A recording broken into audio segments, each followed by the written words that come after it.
Welcome to G3 media. ముందుగా headlines చూద్దాం. ఏపీలో పోలింగ్ రోజున అనంతరం హింసాత్మక ఘటనలు. పల్నాడులో విధ్వంసం. ఎమ్మెల్యే పిన్నెల్లి సోదరులపై మండిపడుతున్న టీడీపీ. పిన్నెల్లి బ్రదర్స్ సీఎంఓ సూచనలతో పారిపోయారన్న వర్లరామయ్య.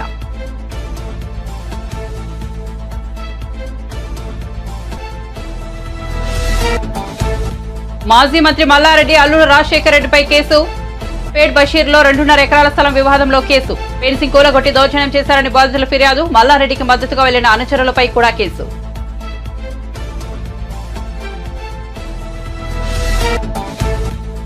పల్నాడు కలెక్టర్ 3 జిల్లాలకు ఎస్పీలను నియమించిన ఈసీ. పల్నాడు ఎస్పీగా మల్లికార్జున గారు, తిరుపతి ఎస్పీగా హర్షవర్ధన్, అనంతపురం ఎస్పీగా గౌతమిశాలిని నియామకం.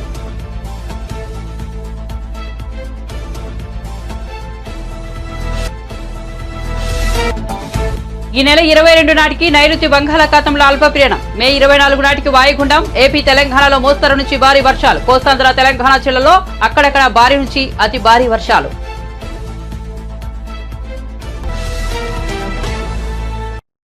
ఇక వార్త వివరాల్లోకి వెళ్తే ఏపీలో ఇటీవలి పరిణామాలపై టీడీపీ పొలిట్ బ్యూరో సభ్యుడు వల్లరామయ్య మీడియా సమావేశం నిర్వహించారు. ఈ సందర్భంగా ఆయన మాట్లాడుతూ మాచర్ల రక్త చరిత్రకు పిన్నెల్లి సోదరులే కారణమని ఆరోపించారు.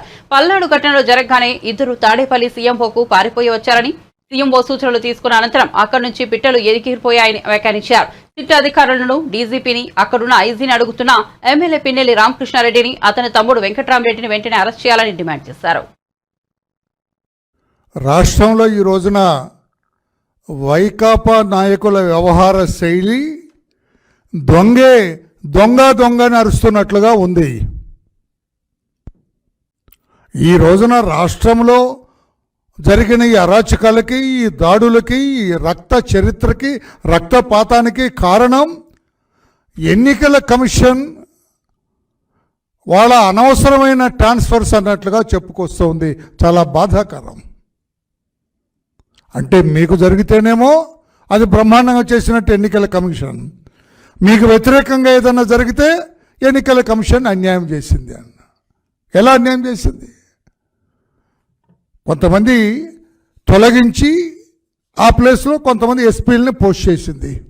అంటే ఎన్నికల కమిషన్ సెలెక్ట్ చేసింది ఆ పేర్లు జగన్మోహన్ రెడ్డి గారు, సజ్జల రామకృష్ణారెడ్డి గారు. ఎవరిచ్చారు ఆ పేర్లు? వీళ్ళని పోస్ట్ చేయండి అని చెప్పి ఎవరిచ్చారు సార్? ఇదిగో డైరెక్టర్ జనరల్ ఆఫ్ పోలీస్. ఈ అధికారులు సరిగా పనిచేయటం లేదు. ఎన్నికల కమిషన్ వీళ్ళ మీద చర్యలు తీసుకోవాలి అని కోరింది director general of police. Director general అడిగిన దాని మీదట ఎన్నికల కమిషన్, ఎందుకంటే మీరు ఆధారాలు చూపించకపోతే నమ్మరు కదా మీరు, ఎలక్షన్ కమిషన్ డీజీ గారు ప్రపోజ్ చేసిన ప్రతిపాదనలన్నీ అంగీకరిస్తూ వాళ్ళ మీద చర్యలు తీసుకున్నారు. ఇప్పుడు తప్పు ఎవరిది?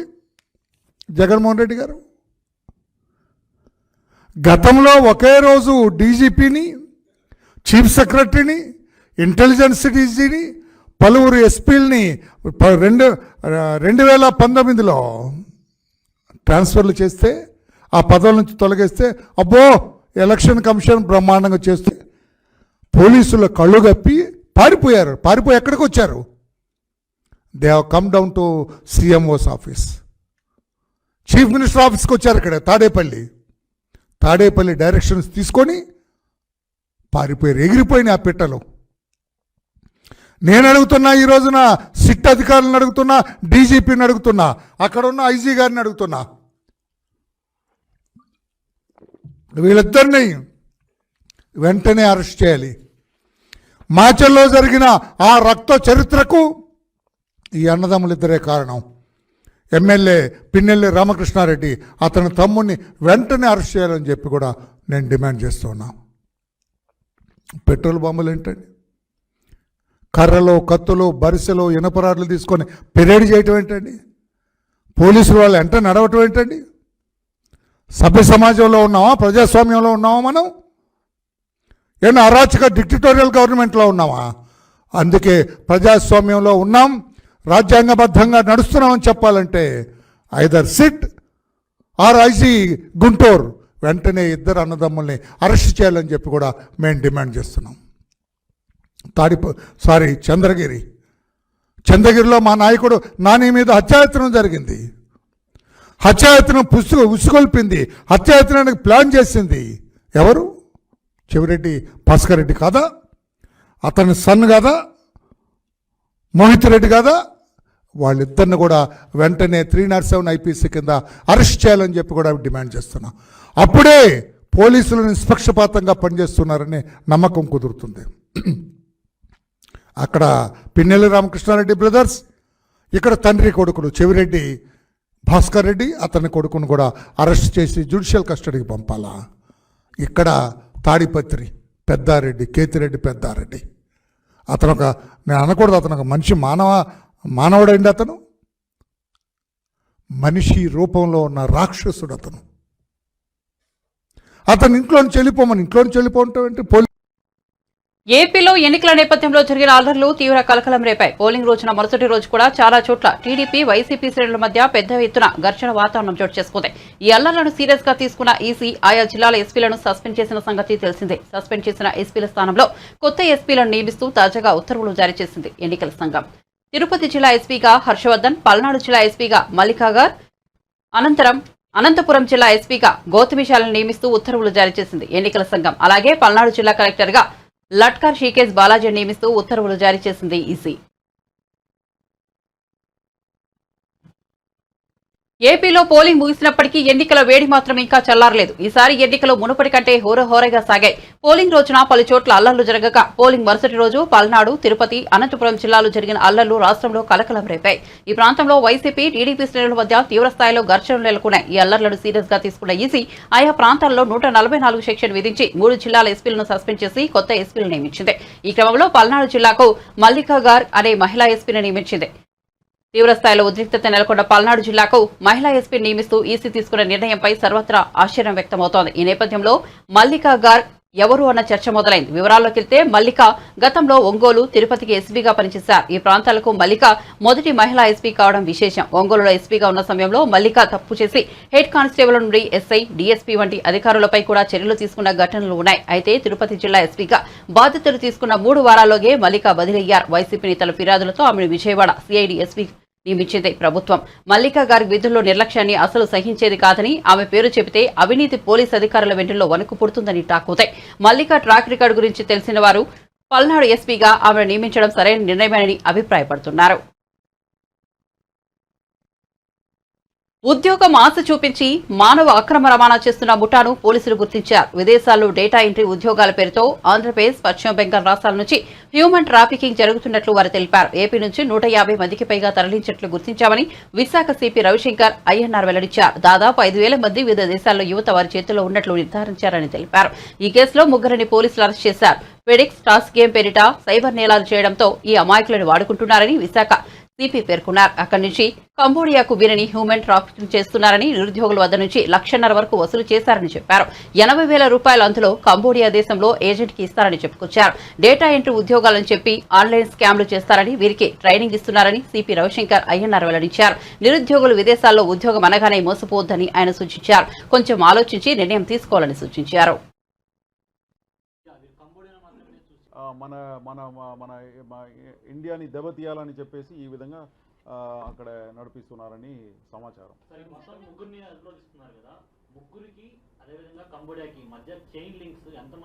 డిఫరెంట్ ప్లేసెస్లో సబ్ ఏజెంట్స్ని కూడా పరిచయం చేసుకున్నారు. అండ్ అదేవిధంగా బ్యాంకాక్లో, ఇక్కడ నుంచి వాళ్ళు ఫస్ట్ బ్యాంకాక్ వెళ్తారు. బ్యాంకాక్లో ఈ కంబోడియా ఏజెంట్స్ అందరూ కూడా ఎయిర్పోర్ట్లో, బికాస్ బ్యాంకాక్లో మనకు వీసా ఆన్ అరైవల్ ఉంది. కాబట్టి అక్కడ వీసా వచ్చేస్తుంది. అక్కడ వెంటనే మన కంబోడియా నుంచి వచ్చిన మన మనుషులే, ఇంతకుముందు వెళ్ళిన వాళ్ళు ఎవరైతే ఉన్నారో, సో కంబోడియన్స్తో పాటు మన వాళ్ళు అక్కడ ఉన్నారు. వాళ్ళ పేర్లు కూడా మాకు వచ్చింది. Important names are there. ఇప్పుడు Santosh and some others are there, Habib, Santosh, ఇట్లా వీళ్ళు ఏం చేస్తారు, బ్యాంకాక్ ఎయిర్పోర్ట్లో వచ్చేసి ఇక్కడ నుంచి తీసుకెళ్ళిన స్మగుల్ చేసి తీసుకువెళ్ళిన మనుషుల్ని వాళ్ళు మళ్ళీ అక్కడ నుంచి కంబోడియా తీసుకువెళ్తారు. ఆ కంబోడియా తీసుకువెళ్ళడానికి 80,000 ఛార్జ్ పెట్టుకున్నారు. బట్ వీడు ఇక్కడ వసూలు చేసేది ఎంత, 1.5 lakhs. సో ప్రతి మనిషి దగ్గర నుంచి వీడు 70,000 రూపీస్ లబ్ధి పొందుతారు. 80,000 రూపీస్ కంబోడియాలో ఏదైతే ఏజెంట్స్ ఉన్నారో ట్రాన్స్ఫర్ ఏజెంట్స్ వాళ్ళకు ఇక్కడ నుంచి అకౌంట్లోకి పంపించేస్తారు. తర్వాత అక్కడ వెళ్ళిన తర్వాత రెగ్యులర్ ట్రైనింగ్ అట వాళ్ళకు. దాదాపు training is for about 7-10 days. ఎందుకంటే డేటా ఎంట్రీ ఆపరేటర్ రూపంలో ఇక్కడ నుంచి తీసుకుపోతున్నారు. కానీ అక్కడ వెళ్ళిన తర్వాత వాళ్ళని ఒక రూమ్లో బంధించి ఈ ట్రైనింగ్ అంతా ఇచ్చేసి ఏ విధంగా మోసం చేయాలా, ఇండియన్స్ అందరినీ కూడా ఏ విధంగా మోసం చేయాలని చెప్పేసి FedEx scam, online scam, what ever scams, honey traps కూడా చేస్తున్నారు. అమ్మాయిల్ని నగ్నంగా చూపించేసి హనీ ట్రాప్ కూడా చేస్తున్నారట అక్కడి నుంచి. సో ఇది అన్ని కూడా ఈ ముగ్గురు మాకు ఈయన రాజేష్ వినయ్ కుమార్, కొండలరావు, జ్ఞానేశ్వర్ రావు, వీళ్ళు ముగ్గురు ఎవరైతే మా దగ్గర అదుపులో ఉన్నారో వాళ్ళందరూ కూడా మా ముందే వీడియో కాల్ చేసేసి ఇప్పుడు అక్కడ ఉన్నారు. వాళ్ళందరూ ఏడుస్తున్నారు. అక్కడ చాలామంది ఉన్నారు. వాళ్ళందరూ కూడా వాళ్ళతో వీడియో కాల్ చేసి మాకు చెప్పించారు. సో ఆ విధంగా మాకు ఇదంతా కూడా ఈ విషయాలన్నీ కూడా బయటకు వచ్చింది. ఇప్పుడు వీళ్ళు ఆంధ్రప్రదేశ్ నుంచి కంప్యూటర్కి వెళ్ళిన తర్వాత ఇక్కడ ఉన్న పేరెంట్స్ తోటి కాంటాక్ట్ లో లేరా? ఎందుకు విషయాలని చెప్పలేకపోతున్నారు? వాళ్ళు బ్లాక్ చేసేస్తారండి, రూమ్ లో పెట్టి డార్క్ రూమ్ వేసేస్తారు. వాళ్ళ ఫోన్స్ ఎలా ఉండదు. ఒక్కరిద్దరితోనే మేము ఇప్పుడు చేసిందంతా కూడా ఒకరిద్దరితో మాట్లాడినామండి. But otherwise they seize all the phones గీన్స్, no communication with external world. Only వాళ్ళ కంప్యూటర్, వాళ్ళ వాట్ ఈస్ దట్, ఇది వాళ్ళ ఇచ్చిన ఏమంటారు దాని వాట్సాప్ కాల్స్ ద్వారానే మాట్లాడవచ్చు. టెలిగ్రామ్ వాట్సాప్ కాల్ ద్వారానే మాట్లాడవచ్చు. దాంట్లో వేరే వాళ్ళు ఎవరిదైనా నంబర్ పెట్టేసి మాట్లాడడానికి వీలు లేదు. సార్, ఈ కేసు విశాఖ పోలీసులు ఏదైనా చేయించారు, మీకు వచ్చిన ఫిర్యాదు ఏ విధంగా వచ్చింది ఫిర్యాదు ఒకసారి ఎలాబరేట్ చేయండి. ఇప్పుడు దీంట్లో మాకు అక్కడ ఈ విధంగా బాధపడి కష్టాలు నష్టాలు అనుభవించి పని చేసుకొని ఒకడు బయటపడ్డారు అక్కడి నుంచి. ఆయన ఇక్కడ వచ్చేసి ఆయన ఒక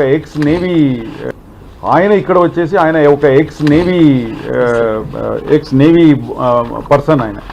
ఆయన కొంత ఎంతో రాష్ట్రభక్తి ఉందని చెప్పేసి ఆ ఉద్దేశంతో వచ్చేసి మాకు ఈ పూర్తి సమాచారం ఆయన ఇవ్వడం జరిగింది. దాని మీదే వీళ్ళందరినీ కూడా అరెస్ట్ చేయడం జరిగింది.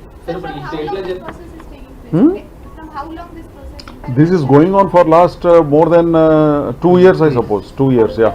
Sir, from 2 years, no one has come forward to register. Nobody came forward to tell this. Only this Navy boy, అక్కడ పాపం వాడికి భోజనం ఇవ్వలేదట. అట్లా రకరకాలుగా అత్యాచారాలకు గురి అయి కష్టపడి డబ్బు కూడా ఇవ్వలేదు కదా. అదంతా ఎందుకంటే ఎంత ఎక్కువ మందిని మోసం చేసి ఎక్కువ డబ్బు చీట్ చేస్తే అప్పుడు ఆయనకి భోజనము, బిర్యానీ, లైక్ దట్ ఇన్సెంటివ్స్ ఆ విధంగా చెప్పుకొని, ఎందుకంటే చాలా యువర్ అండర్స్టాండింగ్ ఆ విధంగా. బంగాళాఖాతంలో వాయుగుండం ఏర్పడే అవకాశాలున్నట్లు వాతావరణ శాఖ వెల్లడించింది. ఈ నెల 22న నైరుతి బంగాళాఖాతంలో అల్పపీడనం ఏర్పడే సూచనలు ఉన్నట్లు తెలిపింది. అల్పపీడనం బలపడి మే 24 నాటికి వాయుగుండంగా మారుతుందని వివరించింది. ప్రస్తుతం కోస్తాంధ్ర, రాయలసీమ మీదుగా శ్రీలంక వరకు ఉపరితల ద్రోణి ఆవరించి ఉంది. సముద్ర మట్టానికి 3.1 కిలోమీటర్ల ఎత్తున ఉపరితల ద్రోణి కొనసాగుతోంది. అదే సమయంలో తమిళనాడులోని ఉత్తర భాగం వరకు ఉపరితల ఆవర్తనం విస్తరించి ఉంది. ఈ నేపథ్యంలో ఏపీ, తెలంగాణ రాష్ట్రాల్లో మే 23 వరకు మోస్తరు నుంచి భారీ వర్షాలు కురిసే అవకాశం ఉందని వాతావరణ శాఖ పేర్కొంది. కోస్తాంధ్రతో పాటు తెలంగాణ జిల్లాలో అక్కడక్కడ భారీ నుంచి అతి భారీ వర్షాలు కురిసే అవకాశం ఉందని వెల్లడించింది. మరోవైపు నైరుతి రుతుపవనాల విషయంలో వాతావరణ శాఖ తీయని కబురు అందించింది. నైరుతి రుతుపవనాలు దక్షిణ అండమాన్ సముద్రంలో ప్రవేశించాయని, ప్రస్తుతం ఇవి చురుగ్గా కదులుతున్నాయని వివరించింది. బంగాళాఖాతంలోని ఆగ్నేయ ప్రాంతాలపై నైరుతి రుతుపవనాలు విస్తరిస్తాయని తెలిపింది.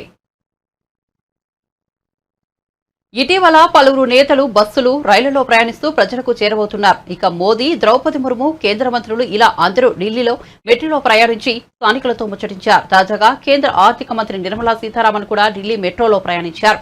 మంత్రి సీతారామన్ శుక్రవారం లక్ష్మీనగర్ కు ఢిల్లీ మెట్రోలో ప్రయాణించడం జరిగింది. ఈ సందర్భంగా రైల్లోని ప్రయాణికులతో ఆమె ముచ్చటించారు. వారి సమస్యలను అడిగి తెలుసుకున్నారు. రైల్వే కేంద్ర మంత్రిని చూసిన ప్రయాణికులు ఒక్కసారిగా షాక్ అయ్యారు. ఆమెతో ఫోటోలు, సెల్ఫీలు తీసుకున్నారు. ఈ ట్రైన్ జర్నీకి సంబంధించిన ఫోటోలు, వీడియోలను నిర్మలమ్మ కార్యాలయం ఎక్స్ లో పోస్ట్ చేసింది. దీంతో ప్రస్తుతం ఆ ఫోటోలు, వీడియోలు నెట్టింట వైరల్ అవుతున్నాయి.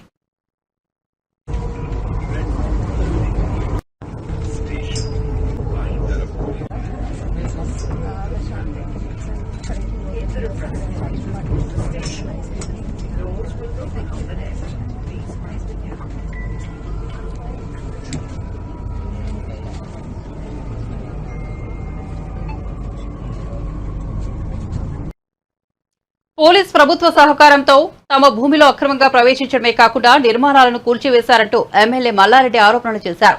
మేడ్చల్ మల్కాజ్గిరి జిల్లా కుత్బులాపూర్ మండలం జీడిపెట్ల విలేజ్ సర్వే నంబర్ 82-83లో సుచిత్ర మిలిటరీ కాంపౌండ్ వాల్ రోడ్డుకు 2 ఎకరాల 10 గుంటల స్థలంపై వివాదం నెలకొంది. 11 ఏళ్ల నుంచి తాము పొజిషన్లో ఉన్న భూమిలో కొందరు వ్యక్తులు రాత్రికి రాత్రి అక్రమంగా ప్రవేశించి అక్కడ ఉన్న నిర్మాణాలను కూల్చివేయడమే కాకుండా ఫెన్సింగ్ నిర్మాణం చేశారని ఎమ్మెల్యే మండిపడ్డారు. ఈ విషయంపై శనివారం ఉదయం పోలీస్ స్టేషన్లో ఫిర్యాదు చేయగా సిబ్బంది లేరంటూ పోలీసులు సమాధానమిచ్చారని, దీంతో చేసేదేమీ లేక తానే స్వయంగా భూమి వద్దకు వచ్చానని మల్లారెడ్డి చెప్పారు. మా అల్లుంది రాజశేఖర్ రెడ్డి ఎమ్మెల్యే గారిది, మల్కాజ్గిరి ఎమ్మెల్యే గారిది.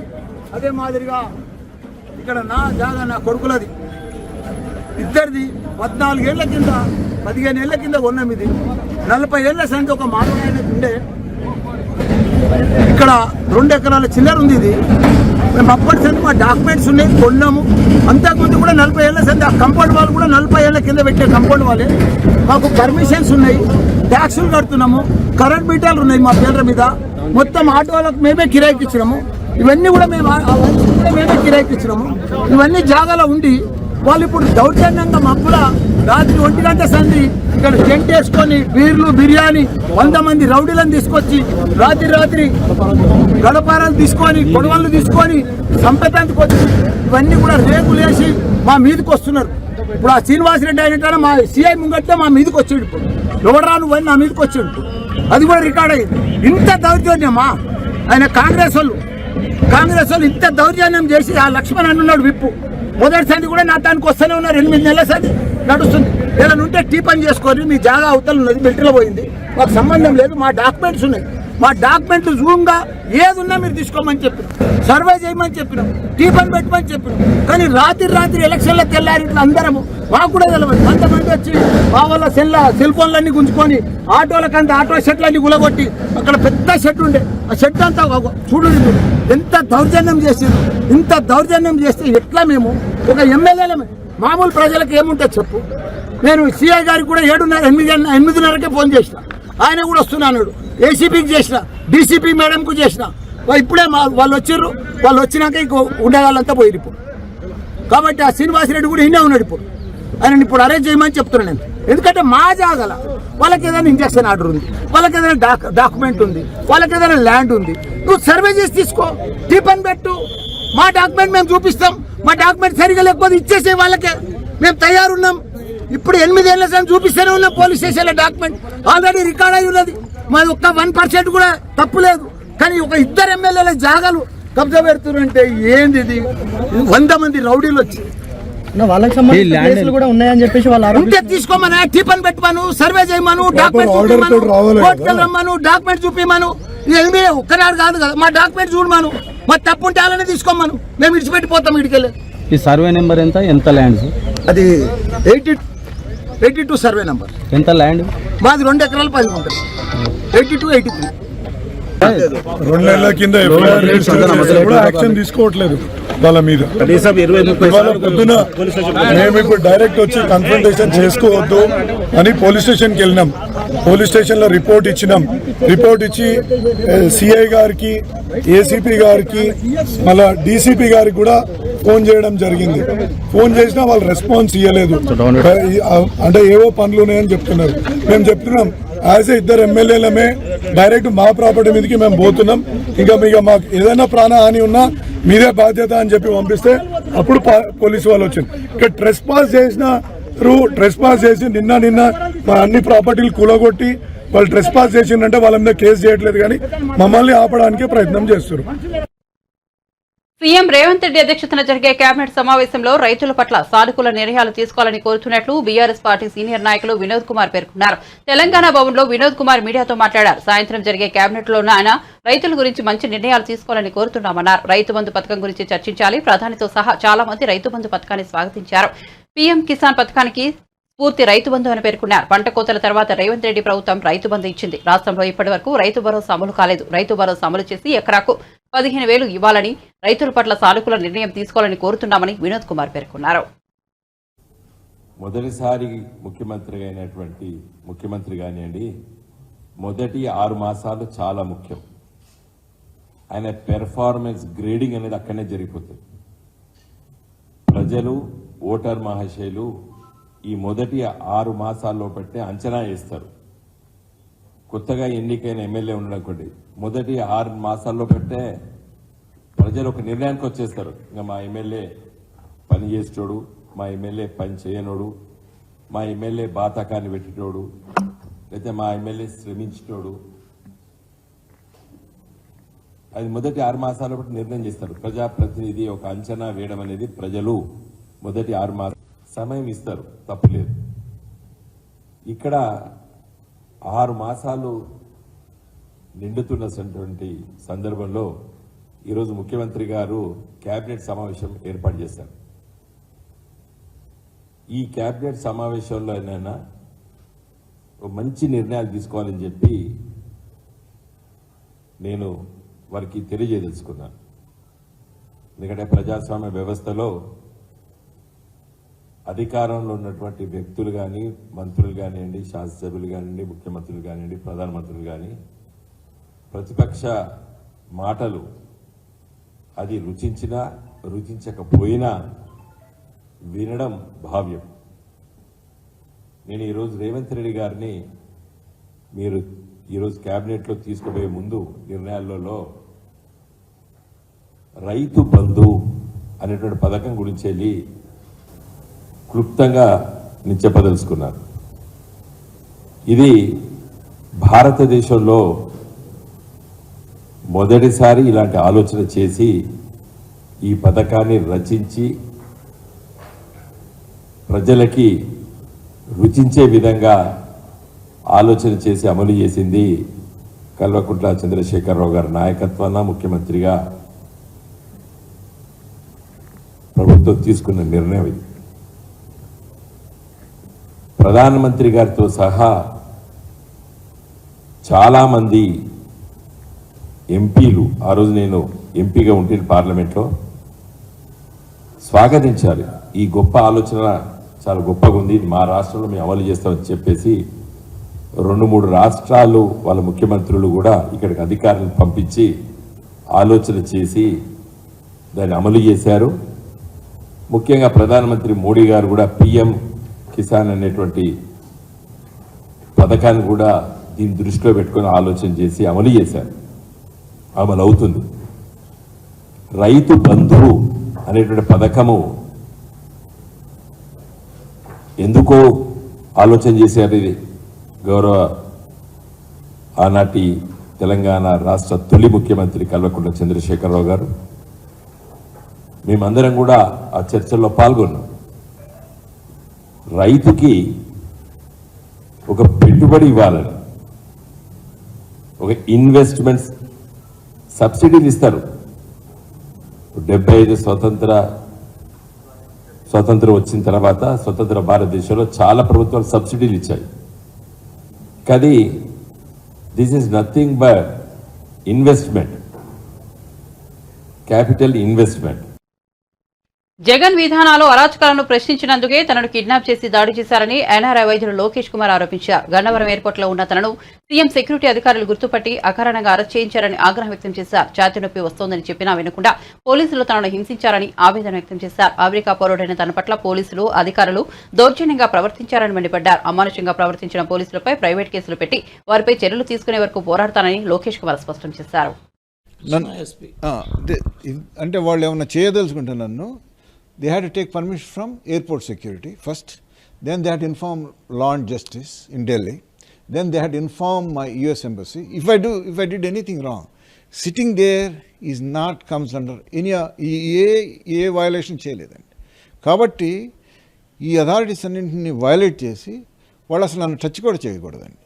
నేనేం చెప్పాను, నన్ను బలవంతంగా కిడ్నాప్ చేసి కొట్టి పోలీస్ స్టేషన్ తీసుకెళ్ళి థ్రెటన్ చేస్తా, దే నా లైఫ్ని రిస్క్లో పెట్టి ఇంత చేశారండి. కాబట్టి if the DGP is hang conscious, with Jawahar Reddy is hang conscious, they need to suspend these people అండి right away, otherwise they are culpable. Okay, this is the entire police raj is totally corrupt అండి. This is how they destroyed the state, this is how they killing people అండి. అంటే then I realised ఇది live witness అండి నేను, ఎట్లా how they kill people, how they harm the people. When I realized that, you see, the way when they handle you, people don't survive. I want to meet few people, and also I have a second purpose is Air India counter I want to print my tomorrow's flight QR code ఉంటుందండి. ఆ కోడ్ని print చేయడానికి వెళ్తే వాళ్ళు లోపలికి వెళ్ళనివ్వాలి నన్ను. Entrance security వాళ్ళు లేదండి there are people, there's important person is going, that's why you need to sit outside. Then I was waiting outside until he's gone, then I want to go inside and I want to get my QR code. నేను much early వెళ్ళాను. నేను మా driver went 9:30, 10 o'clock close అవుతుంది, but they not allowing us to go inside అండి. కాబట్టి they asked us to wait. As a patient, I sit down అండి. That's what it is. That's why what the allegations, what I మీడియాలో నేను ఇచ్చిన ఇంటర్వ్యూస్లో there are two important things. The sedition law, what he is violated, and how these 7 lakh crores crossed India. That is almost $60 to $70 billion. This is what happened. India's parallel economy, they run on corruption. That's why the India's economy, inflation, dollar devaluation, economy corruption. Then he is having FEMA violation with 28 countries. That is the reason why the people want some kind of interviews. That's why I went there to meet few people. I told them to come and meet there. Bulletin ముగించే ముందు headlines మరోసారి చూద్దాం.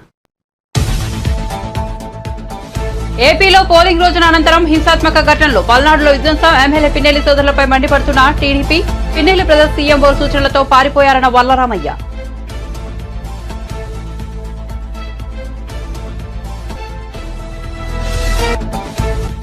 మాజీ మంత్రి మల్లారెడ్డి అల్లుడు రాజశేఖర రెడ్డిపై case, పేట్ బషీరాబాద్ లో 2.5 ఎకరాల స్థలం వివాదంలో కేసు, పెన్షన్ కూలగట్టి దౌర్జన్యం చేశారని బాధితుల ఫిర్యాదు, మల్లారెడ్డికి మద్దతుగా వెళ్లిన అనుచరులపై కూడా కేసు.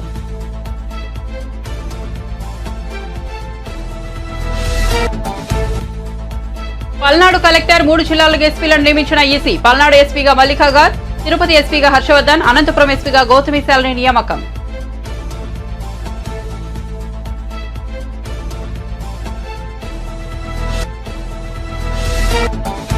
ఈ నెల 22 నాటికి నైరుతి బంగాళాఖాతంలో అల్పపీడనం, మే 24 నాటికి వాయుగుండం. ఏపీ తెలంగాణలో మోస్తరు నుంచి భారీ వర్షాలు, కోస్తాంధ్ర తెలంగాణ జిల్లాలో అక్కడక్కడ భారీ నుంచి అతి భారీ వర్షాలు. మరిన్ని అప్డేట్స్ కోసం చూస్తూనే ఉండండి G3 మీడియా.